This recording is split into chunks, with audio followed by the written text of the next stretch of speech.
Ya, sampai dengan saat ini baru Verdi Sambo yang ditahan oleh Polri terkait kasus kematian Brigadir Yosua, sementara sang istri tak ditahan dengan alasan kesehatan.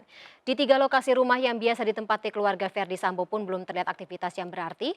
Kemanakah Putri Sambo dan langkah hukum apa yang selanjutnya akan dijalankan pihak-pihak terkait? Kita sudah terhubung dengan Kevin Pakan di rumah Verdi Sambo Saguling Duren 3 Jakarta. Kevin, selamat sore. Apakah sudah ada informasi terkait aktivitas keluarga atau mungkin pemanggilan Putri Sambo atau Putri Chandrawati berikutnya?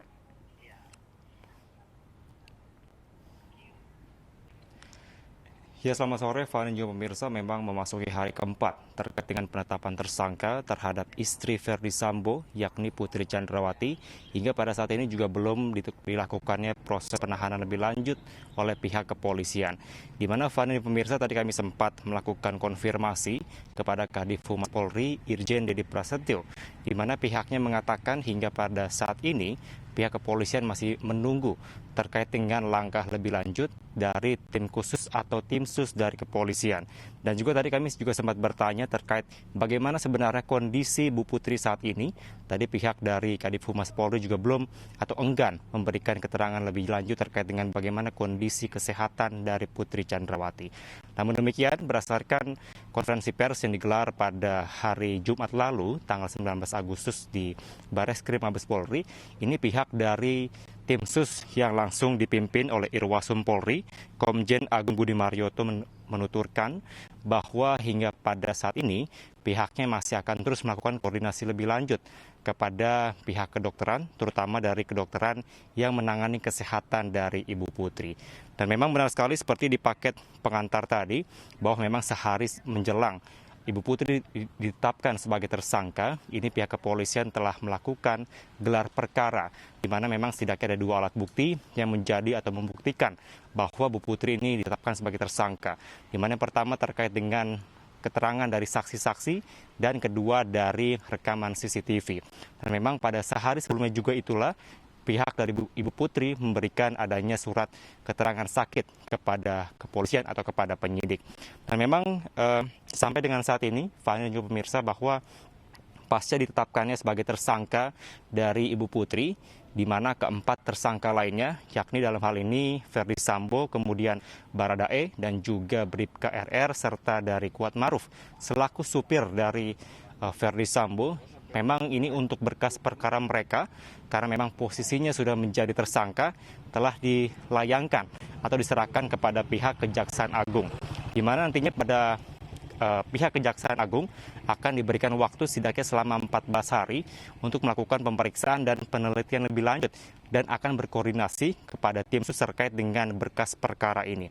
Dan juga yang menarik, Fani dan pemirsa, bahwa pasca ditetapkan sebagai tersangka terhadap Ibu Putri, kami pun juga berhasil menghimpun sejumlah tanggapan dari sejumlah pihak, di mana diantaranya yang pertama dari pihak kuasa hukum dari keluarga Brigadir Joshua, di mana memberikan simpati kepada Ibu Putri untuk bisa kembali pulih kembali dari kondisinya yang mungkin saat ini masih sakit. Namun demikian, pihak dari kuasa hukum keluarga Brigadir Joshua ini juga memberikan warning kepada kasus ini, karena jangan sampai waktu yang diberikan oleh pihak kepolisian selama 1 minggu atau 7 hari mendatang, ini jangan sampai ada pihak-pihak lain yang akan membuat kisah baru yang berkaitan dengan obstruction of justice, di mana adanya penghambatan dari proses hukum yang terjadi. Kemudian tanggapan dari pihak lain yang berhasil kami himpun adalah dari pihak Komnas HAM dan juga Komnas Perempuan, di mana menyatakan bahwa nantinya untuk hak-hak dari Ibu Putri harus juga tetap diperhatikan, baik dari hak secara fisik maupun juga hak secara psikis. Dan juga yang kedua, pihak dari Komnas HAM dan Perempuan ini juga berharap dan meminta kepada Ibu Putri nantinya pada saat dilakukan proses pemeriksaan lebih lanjut untuk bisa bersikap terbuka, bersikap transparan, agar bisa menjelaskan secara tegas dan secara lugas bagaimana sebenarnya kronologi atau peristiwa yang sebenarnya terjadi pada tanggal 8 Juli 2022 lalu.